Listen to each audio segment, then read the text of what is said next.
My name is Rudy Marconi. I'm the first selectman in Ridgefield, Connecticut, and I've been in this position for close to 23 years. So I've certainly known the legislature, local issues, et cetera. And I do have to say that being a member of CCM comes with tremendous rewards. In our capacities as chief elected officials, we often don't have enough time to go to Hartford to make our case, to be concerned about mandates and issues that the state may be thinking are okay and a benefit to our many employees in the state of Connecticut and in our communities, but have tremendous consequences, financial burdens, better known as mandates. And that's what I want to talk to you a little bit about today, our workers' compensation and mandates. One of the issues that we started working on back in 2016 is one called the presumption of cancer. And there's no question. Our firemen, our firewomen are exposed to chemicals. When you go into a fire, you don't know what you're walking into, but you do know you're trained to do that, to knock down the fire, save the building, save people, et cetera. And we have tremendous appreciation for the heroism and the training that all these men and women go through. And the effort is to make that a workers' comp claim. And under workers' comp, that's where the issue becomes so serious for us, because we pay workers' comp rates. They are something we don't control. They're established by the commission based on the type of work people do in our state.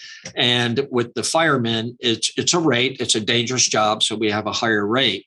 But once a fireman is found to be exposed, that establishes a technical term called an IBNR, but it goes on our record.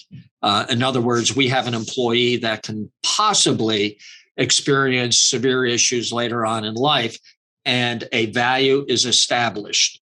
That value is part of what goes into establishing our workers' comp rates that we pay.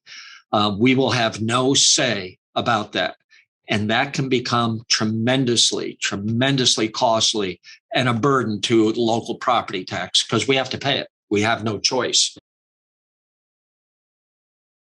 Establish a special fund, funded in part by municipalities paying $1, $5, $10 per employee we have in the fire service, the volunteers, that'll go into the fund with a state contribution, that if in fact a person contracts cancer, whatever types of cancer, and it's determined that it happened on the job, a couple of things will happen. Number one, there'll be a set of consequences that people need to be aware of that are in that service. They're going to have to wear their turnout gear, their protective uniform, their neck, their groin area, their underarms. Those areas are the most susceptible areas. And we need to be sure that people are taking necessary precautions to protect themselves. That's the most important thing. Another issue is the Connecticut Municipal Employees Retirement System called CMERS, C-M-E-R-S. And what that does is many towns are involved in the state pension. This is the CMERS, and it's the Employees Retirement System, a pension. And the rate of increase is established by the state of Connecticut with no input whatsoever from the municipality. And that should change. And it's simple. It can happen quite easily. We're not looking to disregard or ignore a local responsibility to provide a good retirement plan for our employees, but we should have a voice in what that costs.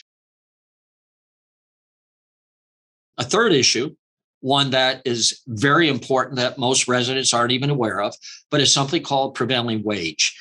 And in prevailing wage, what that means, if the town, the city, goes into a capital project, let's say to build a police station, a fire station, or a recreation area, you are required, if the project is greater than $1 million, you need to have prevailing wage. That's on anything that's newly constructed. If you're doing a renovation, anything over $100,000 requires prevailing wage. And basically what that means is that the cost per hour that is used to calculate your cost is based on pretty much whatever the prevailing union wage is in the state of Connecticut for that position. And it can be quite expensive, especially if you have a small job. And today we all know what has happened with the cost of projects, capital projects. Everything's coming in 20% over what we estimated. These costs are going up. We need to catch up. And the last thing I want to talk about is shared services. A lot of you don't ever hear about that. You may hear the word regionalism.